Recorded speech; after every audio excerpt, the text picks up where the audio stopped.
umana whaatino ma mea e lei whaatinoa. Lea la e tuli mata ngau e le wholasia o le napa fau le tapena le teimiri nei. E iei suinga lau te tele o le mato ana vatau le tapena le teimiri nei. E se ai masuinga o le ana vatau le sa wholasia fo le lua whelusu tasi. O le mato ana vatau le lua whelusu tasi. Sa tapena ma le taritonunga. O le mea le o atu tonu atu whai mo le atunu. Whatinunga o le malo. Mai te lelo nei tūtāua o mea na mātou tāpena. No atu o iai mea tāla whiunga ma le manaunga. E fo i mea toe tūtilo. E te tau na toe whaile sila sanga mole rumana.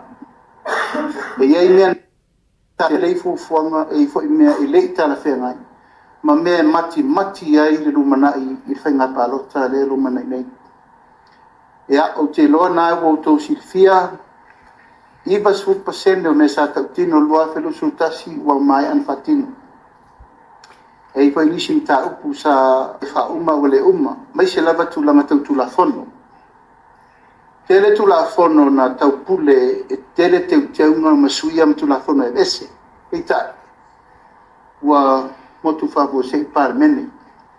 A le tau sinionga ma le tulinga o le tau sanga muri rene. Tau sanga e wha uma o mai meia. Pei se lava tūlanga tau tūla fono. O le tele male anono i o ati nae i e fwoi whapena po se langona. Sa iei ati nae na tūturi tanga u lava ua motu whafo se i fwoi ule whaumangai. Tele fwoi nisi o whengainga a wao malo. Ma whengainga sa tau pule ai ono tūlanga o le tūla i malo. Ufuanga malawasina tele manono. Pei tai ia ele i whaumaina fwoi. Ona la lea ele i whaalauloa ina le mātou anavatau. O te whamalulu atu ai ele mawhai ona o talanoa ti teo. E tūlanga lea. Ae tāna o whaamatongi mo o whaamatali. O le tāpenanga lea tāpena le teimi nei. E sili atu rono tāpena. Nai ro tāpena sa mātou tāpena ai. E lua whelusa tasi. Ai sea. Na mātou mai tau mana toa. Le pae inga lena umane, se pae la inga e tumu i lui tau. Au ia lui tau uma, ele iai se me tasi whapea ele iau ngā. O lui tau uma sa mātou whea ngai, taru reua ia soe o mai lava ina whata apel palamene. O lui tau uma e pou wailo mātou teritonunga, o mea e tupu mo mere lei, ina i whatu la iai, nisi mere lei, mole atunu, mole lumana. Maula tau tinonga na whapena atu, se i whaulasia le mātou anavatau. Ea o nau tō whaafafonga le i tāpenanga uma lava. Mai lava i tūlanga le tāpenanga pia le mātou mau whawai o lo wainga.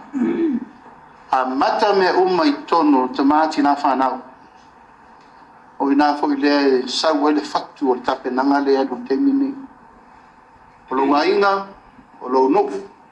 O lo tu malo, o lo watunu, o la wekalesia, male malo.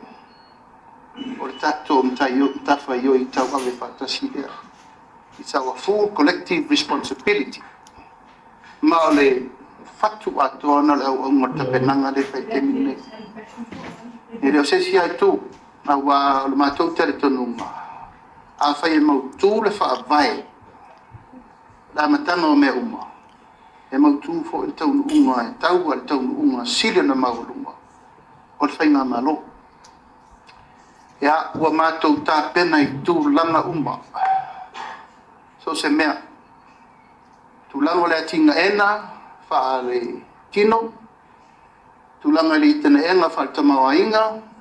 Tū langa le atinga enga i ao onga, tiso manga. Tū langa e le sa iringa le manuia o le tangata la vaia. I tūlanga so se me ati na e ai dei tūl tino.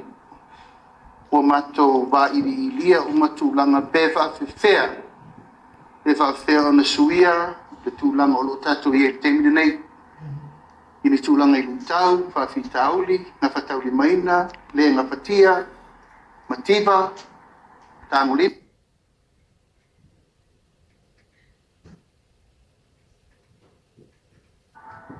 Apena foi tulanga o le fofoina, whaafoifoina o whawhitauli.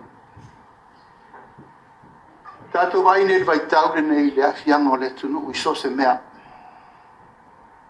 I le sau suinga, pa le tonu, afianga, ia ma le tātou nuti mea whaatasi matunu i whafu.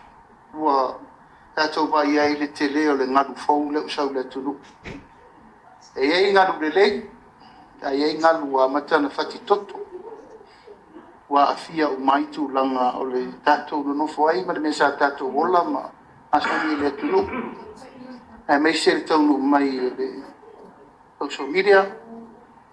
E ma le whaana e mai o le tai o le tantala o saunoanga ma upu matala tangata i lungo le internet. Ma mea umalava wa nga ia i ina